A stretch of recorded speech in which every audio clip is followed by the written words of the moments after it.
Morning, happy Friday. Welcome to another Glow and Grow morning message or daily message, depending on when I come in here. How is everyone doing? So today's message comes from a question that I received about, well, not received towards me, but a question that was asked towards other people who have been in toxic and narcissistic relationships, who had gotten out of them. And the question was, how does it feel to be single again? And the response from some of the people were, oh, it feels good. I don't have to walk on eggshells anymore. I can do what I want without stressing. And my message from that question and responses that I read is that I don't want you to confuse toxic and narcissistic relationships with all relationships, because what's that going to do is going to make you have a very negative overview of all relationships, and even worse, it's going to block you from the life that you deserve, right?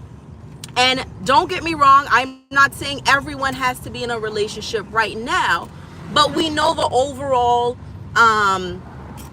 goal of God is that we have companionship, right? And yes, there will be periods of our lives where we don't, but generally speaking, we are here to grow together, right? To have companionship in a partnership, right? A marriage, to have companionship with friends, have companionship with other people, right? He does not want us to isolate. He does not want us to view relationships as something bad, as having to walk on eggshells. The reason that response to singleness was, oh, I'm free, I don't have to walk on eggshells, is because that person was viewing relationships, all relationships, as toxic and narcissistic. And what happens is when you've been in those relationships for so long, or you've been in multiple toxic or narcissistic relationships, or maybe you grew up around them, right? Your parents, maybe your aunts and uncles, maybe you have a group of girlfriends who that's just the norm. You have this inaccurate view of what relationships are about. And actually, you don't have to be single to feel free. You don't have to be single to not have to walk on eggshells. You don't have to be single to feel free to make your own decisions, right? That comes with a healthy relationship. Okay, so do not allow, because what happens is these people, these toxic and narcissistic people that you were in a relationship with, right? Even though you're not in a relationship with them anymore, you've gotten out of the relationship. If you carry this, they're still having control over you. They're still controlling your life even after the relationship ends, because now you are viewing the world, you are viewing everyone else with this mindset that all men are the same, that all relationships are like this, and that's not the case. You can have a healthy relationship, right? It's about going through the healing journey. Time passing and getting out of the relationship does not guarantee healing. It does not guarantee that you're not going to end up in a situation like that again. It's really about doing the work on yourself, understanding who you were then that got into that relationship, understanding the parts of you that needs to change, and how you need to position yourself to make sure you don't end up in a situation like that again.